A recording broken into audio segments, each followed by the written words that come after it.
দীপাবলি মানে কিন্তু কালী পূজা নয়। এই দীপাবলি আর কালী পূজা দুটো এক করে ফেলি আমরা। দীপাবলি আলাদা অনুষ্ঠান, কালী পূজাটা আলাদা অনুষ্ঠান। একটু ভালো ভালো বুঝুন। দীপাবলি শব্দটা বাবা বহুদিন থেকে লক্ষ লক্ষ বছর ধরে অনুষ্ঠানটা হচ্ছে।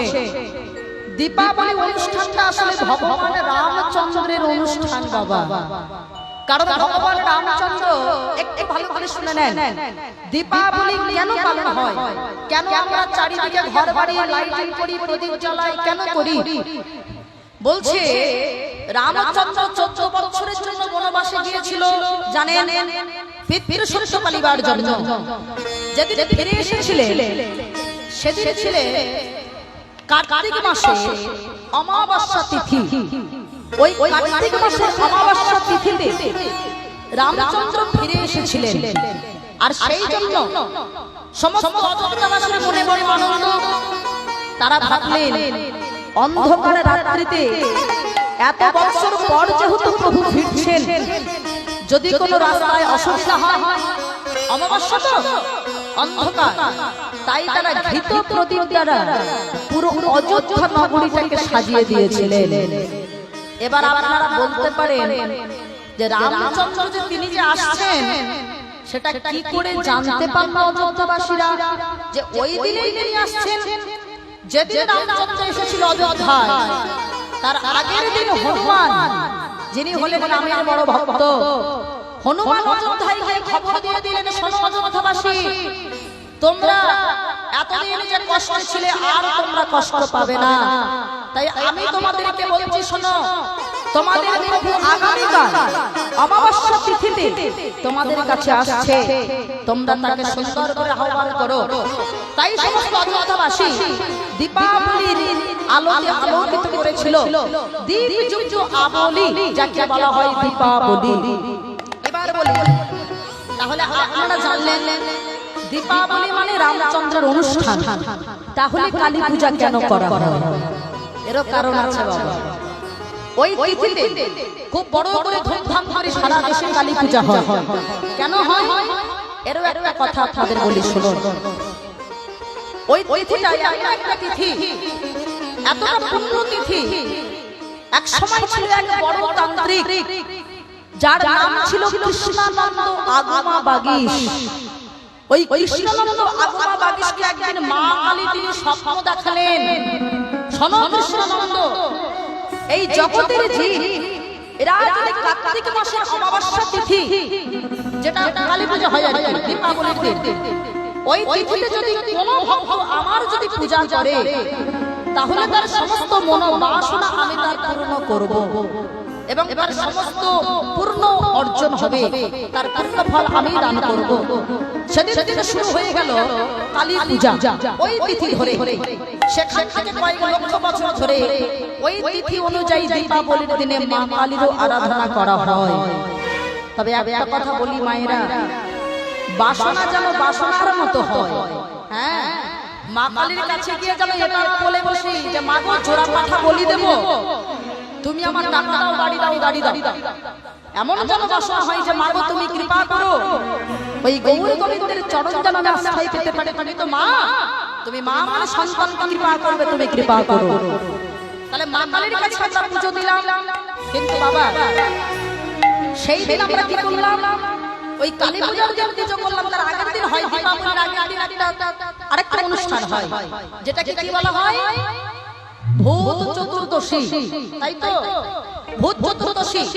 তাহলে ভূত চতুর্দশীর দিন আমরা দেখবেন অনেকের 14 প্রদীপ জ্বালায়, তাই তো? 14 প্রদীপ কেন দেওয়া হয় না? ভূত চতুর্দশীর দিনে আমরা 14 প্রদীপ যেটা জ্বালাই বা 14 শাক খাওয়ার যে নিয়মটা রয়েছে আপনারা অনেকেই পালন করেন। 14 প্রদীপ জ্বালাতে হয় কেন না? আমাদের পিতৃপুরুষ যারা মারা গেছে তাদের উদ্দেশ্যে আমরা 14 প্রদীপটা জ্বালিয়ে দিই। তবে এই দিনটা পালন করার একটা কারণ আছে বাবা। এই দিনে নরকাসুরকে বধ করেছিলেন ভগবান শ্রীকৃষ্ণ। তিনি নরকাসুরকে বধ করেছিলেন।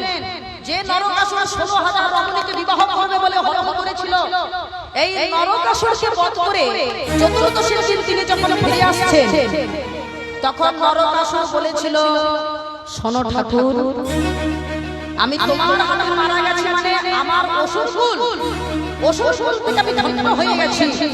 আমি এবার তোমার চরণ পেলাম, তাই তোমাকে একটা কথা দিতে হবে।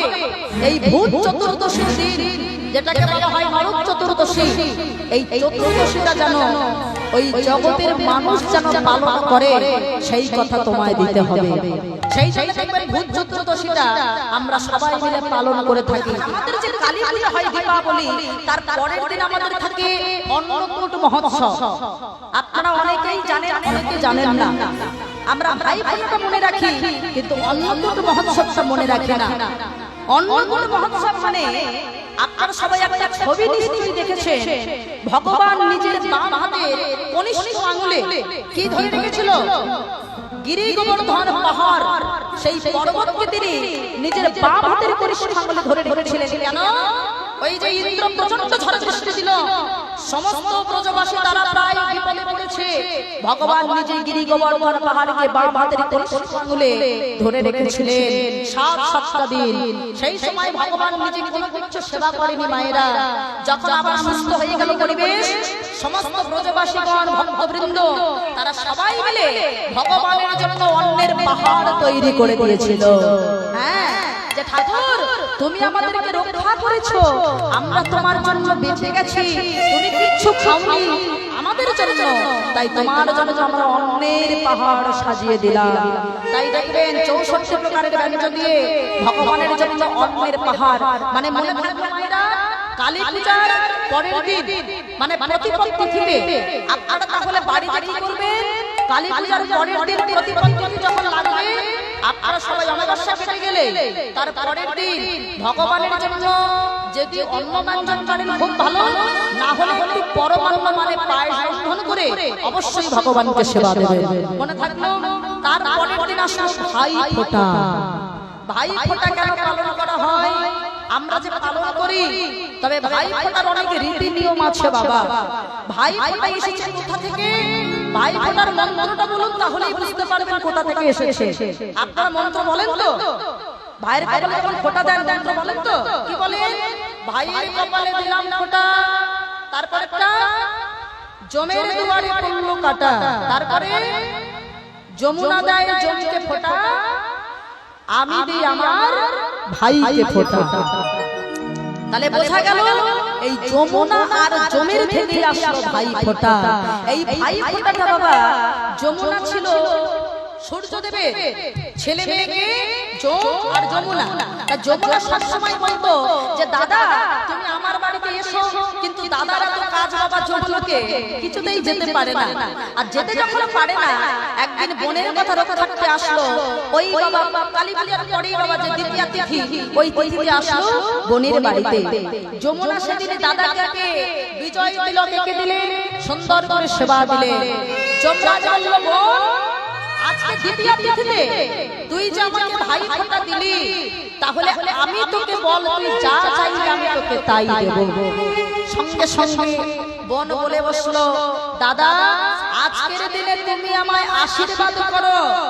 তুমি আমার কাছে এটাই চাই যে আজকের দিনে কোন ভাই যদি তার বোনের কাছ থেকে যদি ফোঁটা পায়, কোন বোন যদি তার ভাইকে ফোঁটা দিতে পারে, তবে তুমি তাকে আর জমালয়ে নিয়ে যেতে পারবে না।